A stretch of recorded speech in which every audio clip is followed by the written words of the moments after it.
제주도 4.3 사건, 4.3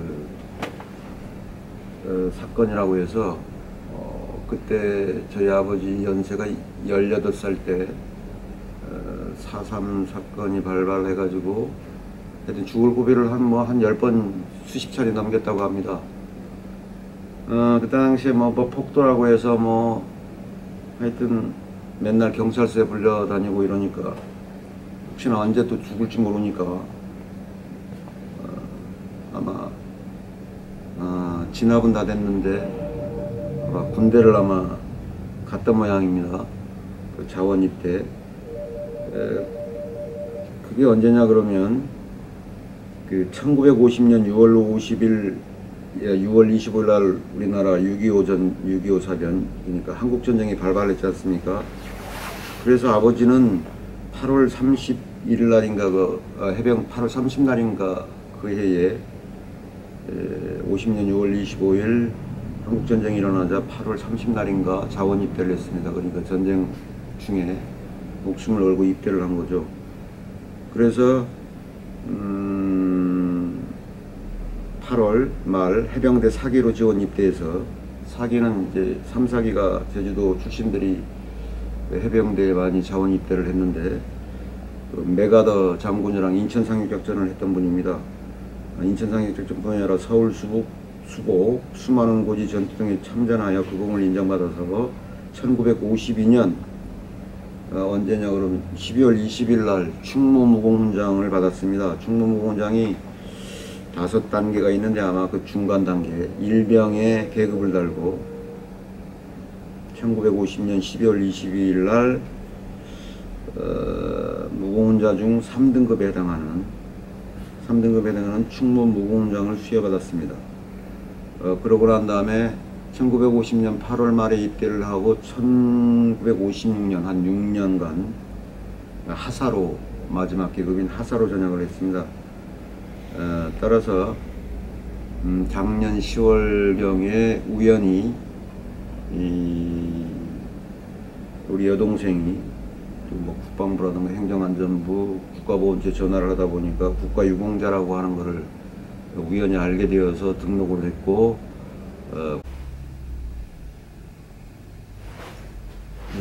이어서 하겠습니다. 1950년 6월 25일 한국전쟁이 발발하고 난 다음에 저희 선친 아버지께서는 8월 30날 자원 입대에서 목숨을 걸고 수많은 고지전투, 메가더랑 인천 상륙작전뿐만 아니라 서울 수복, 하여튼 평양까지 밀고 가서 중공군 개입으로 인해 가지고 일사후퇴까지 그 공을 인정받아서 1952년 12월 22일 날 일병이라고 하는 계급을 갖고 충무무공 훈장 5등급 중에서 3등급에 해당되는 그 훈장을 수여받았습니다. 1952년 12월 20일 날 분명히 무공훈장을 수여받는데도 불구하고 70년이 다 되는 지금 작년 10월 말에 등록이 돼 있으니까 아버지가 국가유공자로 그 전에 어느 누구도 알지를 못했고 아버지 돌아가시기 1년 전에 제가 고등학교 2학년 때 겨울 때 아침부터 화롯불을 쬐면서 시골에서 하루 종일 한국전쟁에 대한 얘기를 한 적이 있습니다. 그때 처음으로 들어본 그 군가가 전우야 잘 자라, 화랑담배 연기 속에 전우야 잘 자라, 그 노래 있죠. 그 군가죠. 그래서 평양까지 밀고 올라갔다가 중공군 개입하면서 일사후퇴를 하면서 그 온갖 그 널려있는 시신을 밟고 내려오면서 그 추운 겨울날 불렀던 노래가 전우야 잘 자라라고 하는 노래를 직접 부르셨습니다. 저도 가끔 아버지가 생각날 때마다 노래방에서 이런 노래를 좀 부르기도 하고 유튜브를 통해 가지고 군가를 들어보기도 합니다. 제가 말씀드리고자 하는 것은 어떻게 70년 동안에 아버지가 돌아간 지 37년이 됐고 제가 20살 때 아버지가 57세 나이로 작고를 하셨기 때문에 작년이 제 나이가 57살이었습니다. 원래 65년생이니까 58세지만 37년이 다 되도록 보훈처라든가 어떤 데에서도 국가유공자라고 하는 말을 전화 연락도 받아본 적도 없고 어떤 서신이라든가 이런 문서를 받아본 적도 없습니다. 우연히 알게 되어 그저 국가유공자로 등록이 됐는데 국가보훈청 제주도에 가서 얘기를 했더니만 뭐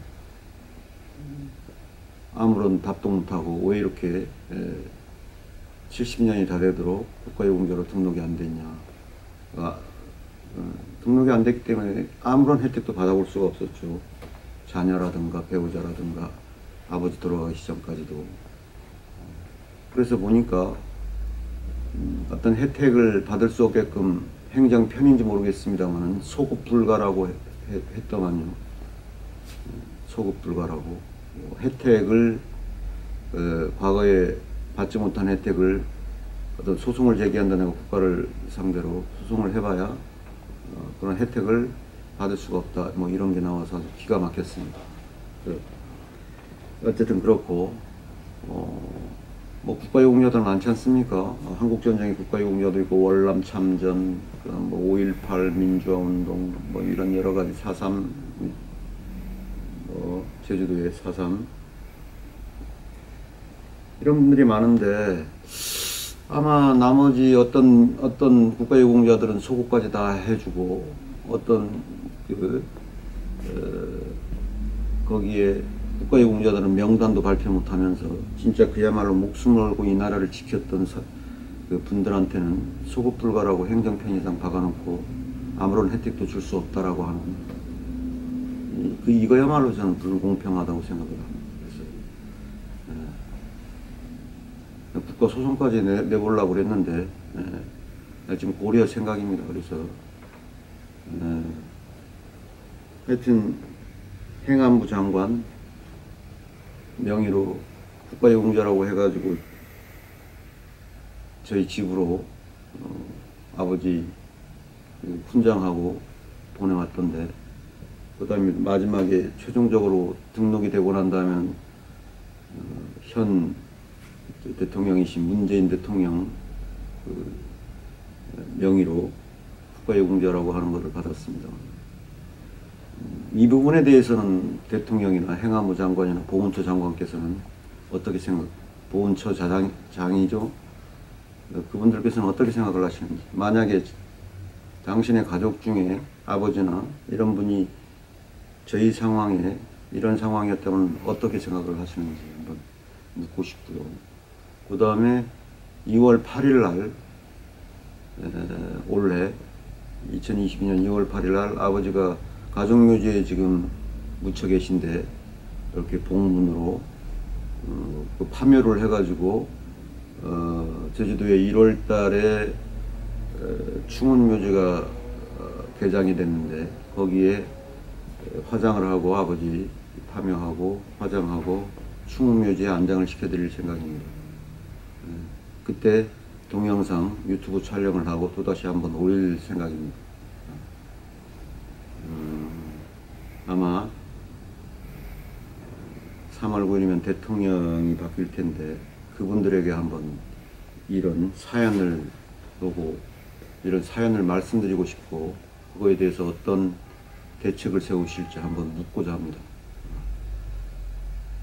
저희들은 막내가 3남 3녀 중에 막내가 50살이 넘었으니까 아무런 혜택, 중고등학교, 대학교 다닐 때 아무런 혜택을 못 받았고 어머니 지금 90세인데 아버지가 원래 살아계셨으면 94세고 어머니도 거의 아버지 돌아가시고 난 다음에 52세 때 돌아가셨는데 엄청나게 고생을 하고 무릎 관절에서 지금 거의 실내에서만 생활하고 있습니다.